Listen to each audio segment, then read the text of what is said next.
नमस्कार मित्रांनो, कुतूहलच्या 19व्या भागात तुम्हा सगळ्यांचं हार्दिक स्वागत। आजचा विषय आहे जीन किंवा जनुक। तर जनुक हा शब्द आपण वरचेवर ऐकत असतो। जनुक म्हणजे आनुवंशिक गुणधर्मांचे एकक अशी व्याख्या देखील आपल्याला माहीत असते। मग कुठे असतात ही जनुक? आपल्या शरीरामध्ये किंवा पेशीमध्ये नेमकी ही जनुक असतात कुठे?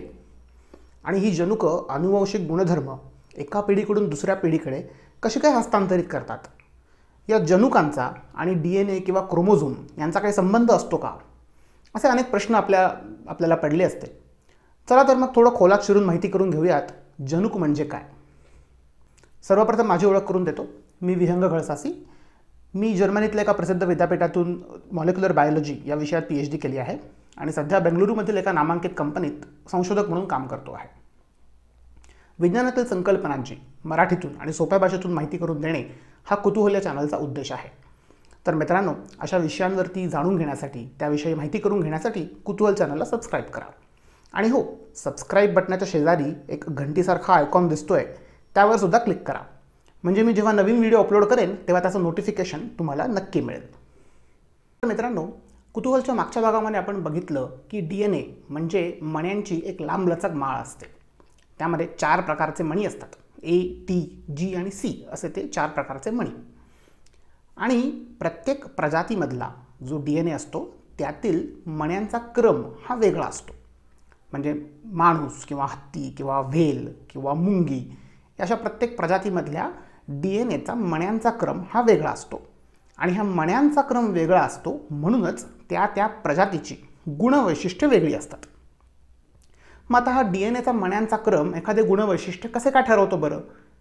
तर याचंच उत्तर आहे जनुक या संकल्पनेमध्ये। तर आपण हे थोडं खोलात शिरून जाणून घेऊयात, पण त्यासाठी आपण हे समजून घेऊयात की एखादं गुणवैशिष्ट्य असतं म्हणजे ते मॉलिक्युलर लेवलवरती किंवा अतिशय सूक्ष्म पातळीवरती ते नेमकं कसं असतं। त्यासाठी एक सोपं उदाहरण घेऊ, ते म्हणजे डोळ्यांचा रंग। आता आपण बघतो आपल्या आजूबाजूला व्यक्ती असतात, लोक असतात। काहींचा डोळ्यांचा रंग काळा असतो, काहींचा तपकिरी असतो, काहींचा निळा किंवा हिरवा, असे वेगवेगळे प्रकार आपल्याला डोळ्यांच्या रंगामध्ये दिसतात। मग आता हा डोळ्यांचा रंग नेमका कसा काय ठरतो? तर डोळ्यांच्या बुब्बुळांमधील पेशींमध्ये मेलॅनिन नावाचा एक पदार्थ असतो। हा मेलॅनिनचा पदार्थ हा किती प्रमाणात बनला आहे त्यावरती डोळ्यांचा रंग ठरतो। मग आता हा मेलॅनिन पदार्थ कसा बनतो? तर तो बनवणारी काही एन्झाईम्स त्या पेशींमध्ये असतात। ही एन्झाईम्स कशाची असतात? तर प्रोटीन्सची। थोडक्यात एखाद्या पेशीमध्ये कोणत्या प्रकारची प्रोटीन्स ही किती प्रमाणात आहेत त्यावरती ती पेशी कशा प्रकारचे काम करेल, त्या पेशीमध्ये कुठले घटक किती प्रमाणामध्ये असतील हे ठरत असतं। म्हणजे आपण बघूयात स्नायूंची पेशी। तर स्नायूंची पेशी ही स्नायूंमध्ये असणारी प्रोटीन्स बनवतं, किंवा त्वचेची पेशी ही त्वचेमध्ये असणारी प्रोटीन्स बनवतं, इत्यादी इत्यादी। किंबहुना मित्रांनो, आपल्या शरीरातले बहुतांश रचनात्मक आणि कार्यात्मक घटक हे प्रोटीन्सचे बनलेले असतात। रचनात्मक घटक म्हणजे ज्याला आपण इंग्लिशमध्ये स्ट्रक्चरल एलिमेंट्स म्हणतो, आणि कार्यात्मक घटक म्हणजे ज्याला आपण इंग्लिशमध्ये फंक्शनल एलिमेंट्स म्हणतो। तर काय आहेत हे रचनात्मक आणि कार्यात्मक घटक?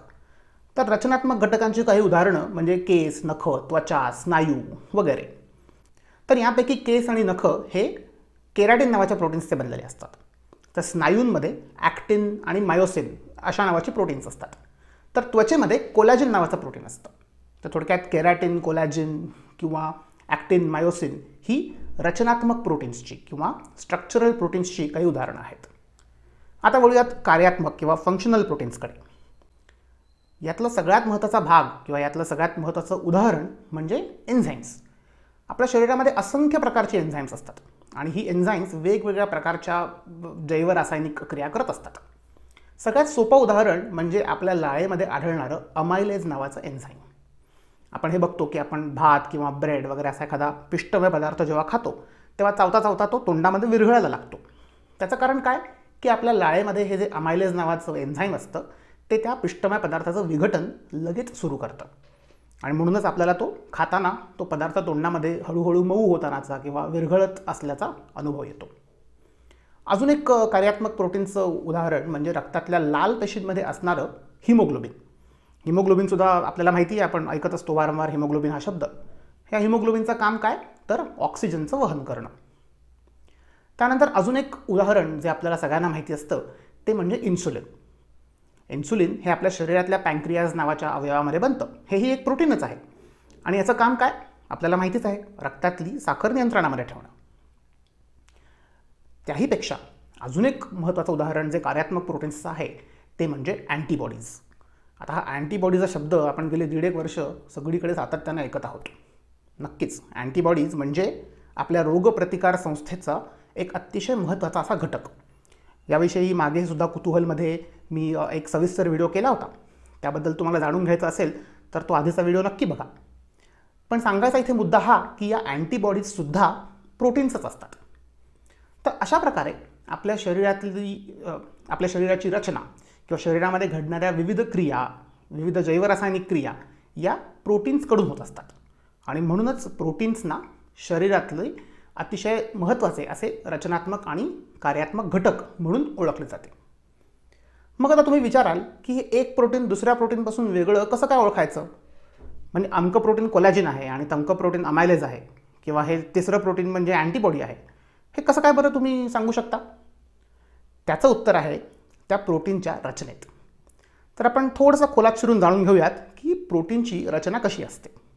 तर मित्रांनो, प्रोटीनची रचना ही DNA प्रमाणेच एखाद्या मण्यांच्या माळेसारखी असते. म्हणजे DNA कसा एक लांबलचक मण्यांची माळ आहे आणि तो पेशीच्या केंद्रकामध्ये गुंडाळ्या करून असा ठासून भरलेला आहे.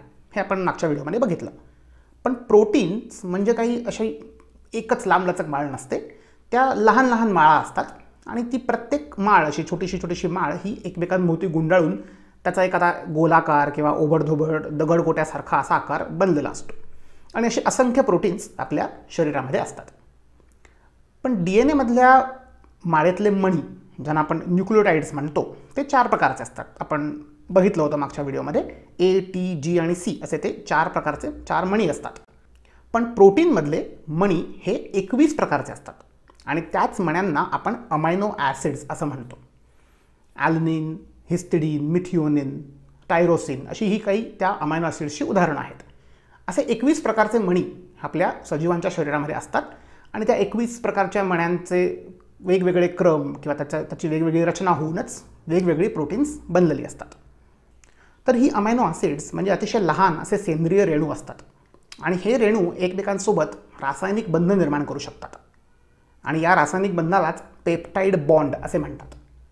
मग जेव्हा अनेक अमायनो ॲसिड्स अशी एकापुढे एक येऊन एकमेकांसोबत पेप्टाइड बॉन्ड बनवून एखादी अशी माळ बनवतात, तेव्हा त्या माळेला आपण पॉलीपेप्टाइड असे म्हणतो.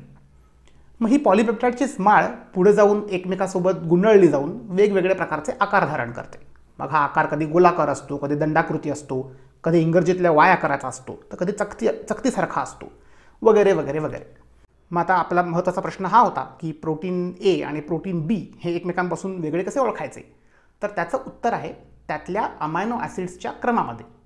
म्हणजे अमायलेजमधल्या अमायनो ॲसिड्सचा क्रम आणि कोलॅजनमधल्या किंवा अँटीबॉडीमधल्या अमायनो ॲसिड्सचा क्रम हा वेगळा असतो आणि तो क्रम म्हणजेच त्या प्रोटीनची ओळख असते. तर मित्रांनो, DNA मधल्या मण्यांचा क्रम निश्चित करतो की प्रोटीनमधल्या अमायनो ॲसिड्सचा क्रम काय असेल. आपण थोडंसं खोलात शिरून हे अजून व्यवस्थितपणे समजून घेऊयात. तर DNA मधल्या एकामागोमाग येणाऱ्या 3 मण्यांचा एक समूह निश्चित करतो एक अमायनो ॲसिड. म्हणजे समजा DNA वरती असेल A, T आणि G, तर त्याच्याशी संबंधित असलेले अमायनो ॲसिड असते मिथिओनिन. किंवा DNA मध्ये असेल G, G, C, तर त्याच्याशी संबंधित असलेले अमायनो ॲसिड असते ग्लायसिन. आता थोडंसं आपण जरा गणित करून बघूयात. DNA मध्ये मण्यांचे प्रकार आहेत 4. आता या 4 प्रकारचे मणी तुम्हाला समजा दिले आहेत. एखाद्या पिशवीमध्ये भरून तुम्हाला असंख्य असे 4 मणी दिले आहेत. या 4 प्रकारच्या मण्यांचे तुम्हाला 3-3 मण्यांचा एक असे समूह बनवायचे आहेत. मग आता या 3 मण्यांच्या समूहामध्ये 3ही मणी एकाच प्रकारचे असू शकतात, 2 मणी एका प्रकारचे, एक तिसऱ्या प्रकारचा असं असू शकतं, किंवा 3ही वेगवेगळ्या प्रकारचे असू शकतात आणि त्यांचा क्रमही कसाही असू शकतो. मग आता अशा प्रकारे तुम्हाला 4 प्रकारच्या मण्यांचे असे 3-3 मण्यांचा एक असे समूह जर बनवायचे असतील तर असे किती समूह बनू शकतील? तर तसे 4चा 3रा घात म्हणजेच 64 एवढे समूह बनू शकते. आता जर 64 तुमच्याकडे 3 मण्यांचे समूह आहेत आणि अमायनो ॲसिड्स आहेत 21, मग आता प्रत्येक समूहाशी संबंधित जर एक अमायनो ॲसिड असेल तर मग 64 अमायनो ॲसिड्स असायला हवीत, पण तसं नाही आहे. अमायनो ॲसिड्स तर आहेत 21.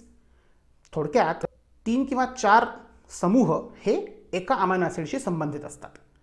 म्हणजे आपण आधी म्हटलं की GGC हे ग्लायसिनशी संबंधित आहे, पण फक्त GGCच ग्लायसिनशी संबंधित नसतं, तर GGG, GGA, GGT आणि GGC असे 4ही समूह हे ग्लायसिनशी संबंधित असतात. मित्रांनो, हा जो मण्यांच्या जोड्या किंवा मण्यांचा समूह आणि अमायनो ॲसिड यांच्यामधला जो संबंध आहे त्यालाच जेनेटिक कोड असे म्हणतात. आणि या जेनेटिक कोडचा शोध हरगोबिंद खुराना या भारतीय वंशाच्या शास्त्रज्ञाने 1920-30च्या दशकामध्ये लावलं आणि त्यासाठी त्यांना नोबेल पारितोषिकही मिळाले होते. मित्रांनो, बघा की हे जेनेटिक कोडचं जे रहस्य आहे किंवा हा जो संबंध आहे हा जीवशास्त्रातला किती मोठा क्रांतिकारी शोध आहे. म्हणजे समजा एखाद्या अज्ञात सजीवाचा आपल्याला जर का DNA चा क्रम माहिती असेल तर तो सजीव कोणकोणत्या प्रकारची प्रोटीन्स बनवू शकतो हे आपण नुसतं एक अल्गोरिदम वापरून प्रेडिक्ट करू शकतो. कारण आपल्याला आता कळलेलं आहे की कुठले 3 मण्यांचे समूह हे कुठल्या अमायनो ॲसिडशी संबंधित आहेत. आणि हा संबंध किंवा हे जे आपल्याला अवगत झालेलं ज्ञान आहे हे बायोटेक्नॉलॉजी आणि त्याच्या पुढे विकसित झालेलं तंत्रज्ञान या सगळ्याचा अतिशय महत्त्वाचा असा गाभा आहे. मग आता तुम्ही विचाराल की DNA तर एवढा प्रचंड मोठा आहे, एवढी लांबलचक मोठी माळ आहे, त्याच्यामध्ये अक्षरशः अब्जावधी अशा मण्यांच्या जोड्या आहेत आणि त्या मानाने 3-3 मण्यांचा एक समूह जरी म्हणायला गेलो तरी तसे पण अब्जावधी समूह त्यातून बनतील. मग आता यातून प्रोटीन्स किती बनतील, त्यापैकी कुठल्या समूहापासून सुरुवात करायची आणि कुठल्या समूहापर्यंत थांबायचं हे कसं काय ठरतं? तर मित्रांनो, याचं उत्तर आहे त्या DNAच्या क्रमामध्ये असलेल्या लँडमार्क्समध्ये. तर हे लँडमार्क्स म्हणजे त्या DNA मधल्या मण्यांचा एक विशिष्ट क्रमच असतो. उदाहरणार्थ ATG हा जो एक मण्यांचा समूह आहे किंवा ज्याला आपण कोडॉन म्हणतो, त्या कोडॉनला स्टार्ट कोडॉन म्हणतात, कारण या कोडॉनपासूनच प्रोटीनची निर्मिती ही सुरू होते. साधारणतः सर्व सजीवांमध्ये हा ATGला स्टार्ट कोडॉन म्हटलं जातं. तर TAA किंवा TGA हे जे कोडॉन्स आहेत त्याला आपण स्टॉप कोडॉन म्हणतो, कारण ते कोडॉन्स आल्यावरती प्रोटीनची निर्मिती थांबते. म्हणजे ATG आणि TAA या 2 समूहांच्या मध्ये जे काही समूह येतील ते समूह मिळून एक पॉलीपेप्टाइड बनवतात आणि तेच एक पॉलीपेप्टाइड मग गुंडाळले जाऊन त्याचं प्रोटीन बनतं. तर फक्त हे ATG आणि TAA हेच काही लँडमार्क्स नाही आहेत, तर त्याच्या व्यतिरिक्त इतरही अनेक प्रकारचे लँडमार्क्स असतात. म्हणजे ATGच्या अलीकडे किंवा त्या TAAच्या पलीकडे असे काही लँडमार्क्स असतात की जे तो DNAचा क्रम वाचला जाण्यासाठी जी प्रोटीन्स आवश्यक आहेत किंवा जी यंत्रणा आवश्यक आहे ती यंत्रणा नियंत्रित करायचं काम करतात. तर हे असे सगळे लँडमार्क्स म्हणजे ATGच्या अलीकडचे लँडमार्क, ATG हा स्टार्ट कोडॉनचा लँडमार्क किंवा स्टॉप कोडॉनचा लँडमार्क आणि त्याच्या पलीकडचे लँडमार्क्स असा सगळा मिळून DNAच्या क्रमामधला जो एक खंड बनतो त्या खंडालाच आपण जीन असे म्हणतो. तर मित्रांनो, ही जी जीनची व्याख्या मी तुम्हाला सांगितली ती तशी खूपच सोपी आणि अतिशय वरवरची व्याख्या आहे. त्यामध्ये अनेक अतिशय सूक्ष्म त्याचे आयाम आहेत आणि संशोधकांमध्येही काही प्रमाणात मतभेद आहेत की नक्की कशाला जीन म्हणायचं, की इथून जीन सुरू म्हणायचं आणि इथे संपलं म्हणायचं, का अजूनही त्याच्या मागे जे लँडमार्क्स आहेत ते पण त्या जीनमध्ये अंतर्भूत आहेत म्हणून त्यालासुद्धा जीन म्हणायचं. अशा प्रकारचे काही सूक्ष्म मतभेद हे संशोधकांमध्ये आहेत. पण आपल्याला समजून घेण्यासाठी आपण हे मानून घेऊ की एक प्रोटीन बनवण्यासाठी जो DNAचा क्रम लागतो तो प्रत्यक्ष स्टार्ट आणि स्टॉप कोडॉनमधला क्रम आणि शिवाय त्याला नियंत्रित करणारे इतर घटक हे सगळे मिळून एक जीन बनतं. मग आता तुमच्या लक्षात आला असेल एकंदरीतच की त्याचा गुणवैशिष्ट्याशी कसा संबंध आहे. मग आता आपण आपल्या डोळ्यांच्या रंगाच्या उदाहरणाकडे येऊ. आपण बघितलं की डोळ्यांचा रंग हा बुबुळ्यातल्या पेशींमध्ये असलेल्या मेलानिनच्या प्रमाणावरती अवलंबून असतो. हे मेलानिन कोण बनवतं तर एन्झाईम्स, आणि एन्झाईम्स काय असतात तर प्रोटीन्स. आणि प्रोटीन्स बनतायत का नाही हे कशावरनं ठरतं तर DNA मधल्या क्रमावरती. म्हणजे तर समजा एखाद्या व्यक्तीचे डोळे निळे आहेत म्हणजे त्या व्यक्तीच्या डोळ्याच्या बुबुळांमध्ये मेलानिनचं एक ठराविक प्रमाण आहे आणि दुसऱ्या व्यक्तीचे डोळे काळे आहेत म्हणजे त्या व्यक्तीच्या डोळ्याच्या बुबुळांमध्ये मेलानिनचं प्रमाण वेगळं आहे. आता हे मेलानिनचं प्रमाण नियंत्रित करणारी एन्झाईमसुद्धा वेगळी आहेत आणि त्या व्यक्तीच्या शरीरामधली जीन्स वेगळी आहेत, म्हणून त्याच्या शरीरातली एन्झाईम्स वेगळी आहेत आणि म्हणून त्या व्यक्तीच्या डोळ्यांचा रंग वेगळा आहे. आता तुमच्या लक्षात आलं असेल की एकंदरीतच DNA क्रम, त्यातले जीन्स आणि त्यातून बनणारी एन्झाईम्स आणि त्यातून ठरणारे गुणवैशिष्ट्य या सगळ्यांचा एकमेकांशी कसा संबंध आहे ते. तर मित्रांनो, मागच्या भागामध्ये आपण हेही समजून घेतलं की आपल्या शरीरातल्या प्रत्येक पेशीमध्ये DNA असतो. आता प्रत्येक पेशीमधला DNA हा सारखाच असतो. मग आता प्रत्येक पेशीत बनणारी प्रोटीन्स ही वेगवेगळी कशी? म्हणजे स्नायूंच्या पेशींमध्ये ॲक्टिन आणि मायोसिन बनतात किंवा त्वचेच्या पेशीमध्ये कोलॅजन बनतं. मग आता हा फरक किंवा हे वेगळेपण हे कशामुळे येतं? तर याचं उत्तर आहे सेल डिफरन्सिएशन अँड डेव्हलपमेंट या प्रक्रियेमध्ये, ज्याला मराठीमध्ये आपण पेशी विलगीकरण आणि विकास असं म्हणू शकतो. तर एखाद्या सजीवाची जेव्हा गर्भातून वाढ होते, म्हणजे पहिल्यांदा जेव्हा गर्भधारणा होते तेव्हा सुरुवातीला ती एकच पेशी असते. मग हळूहळू तिचे विभाजन होत होत होत मग अर्भक जेव्हा बनते तेव्हा त्या प्रत्येक पेशीचे विलगीकरण होते, म्हणजे डिफरन्सिएशन होते. म्हणजे आधी सुरुवातीला एक गोळा असतो पेशींचा, मग त्याचे हळूहळू वेगवेगळे अवयव बनायला लागतात. मग त्यातून स्नायूंच्या पेशी किंवा मेंदूच्या पेशी किंवा हाडांच्या पेशी वगैरे असे त्याचे डिफरन्सिएशन होत जाते. ही प्रक्रिया घडतानाच प्रत्येक पेशी हे एक कायमस्वरूपी रूप धारण करते. म्हणजे एखादी पेशी एकदा हाडांची बनली की ती हाडांचीच राहते, ती परत काही तिचं वेगळं रूपांतरण होऊ शकत नाही. हे जेव्हा रूपांतरण घडतं किंवा हे डिफरन्सिएशन जेव्हा घडतं तेव्हा त्या पेशीतला DNA एक वेगळे रचनात्मक रूप धारण करतो.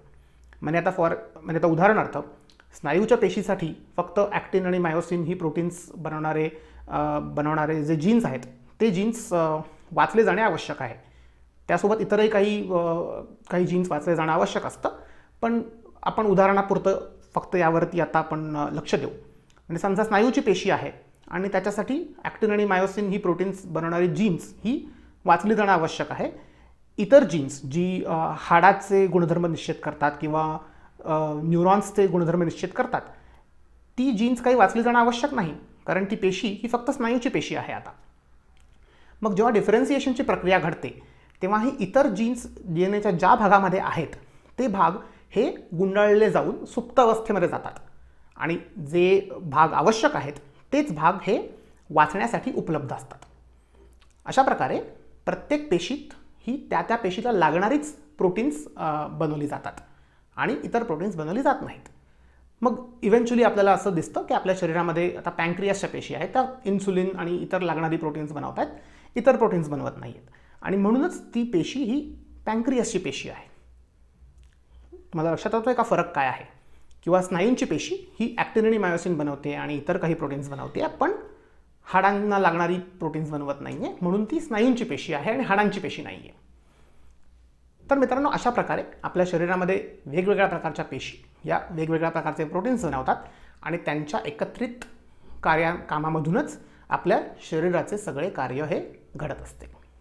तर मित्रांनो, माझी अशी अपेक्षा आहे की हा अतिशय क्लिष्ट आणि समजायला अतिशय अवघड असलेला विषय हा थोडाफार तरी तुमच्या लक्षात आला असेल की DNA आणि त्याच्यापासून की DNAचा क्रम आणि त्याच्यानंतर त्यापासून बनणारे प्रोटीन्स आणि त्याचं घडणारं वेगवेगळं कार्य हे कशा पद्धतीने मॉलिक्युलर लेवलवरती आपल्या शरीरामध्ये नियंत्रित होतं. एक गोष्ट लक्षात घ्या की हा जीवशास्त्राचा 3 वर्ष शिकवला जाणारा अभ्यासक्रम आहे. त्यामुळे ह्या सगळ्या गोष्टी अतिशय खोलात जाऊन किंवा डिटेलमध्ये जाऊन एखाद्या 10 मिनिटाच्या व्हिडिओमध्ये सांगता येणं हे काही शक्य नाही. पण तुम्हाला जर याबद्दल अजून कुतूहल असेल, अजून तुम्हाला जर यामध्ये काही शंका असतील किंवा अजून जाणून घ्यायची इच्छा असेल तर मला कमेंट्समधून नक्की सांगा. त्यावरती मी अजून काही एलॅबोरेटिव्ह व्हिडिओज नक्की बनवेन, पुढे जाऊन नक्कीच बनवेन. तर ते शेवटी हा व्हिडिओ तुम्हाला कसा वाटला तेही मला कमेंट्समधून सांगा. कुतूहल चॅनलला सबस्क्राईब करा आणि हो, हा व्हिडिओ तुमच्या मित्रांना, नातेवाईकांना, आईबाबांना सगळ्यांना पाठवायला विसरू नका. धन्यवाद.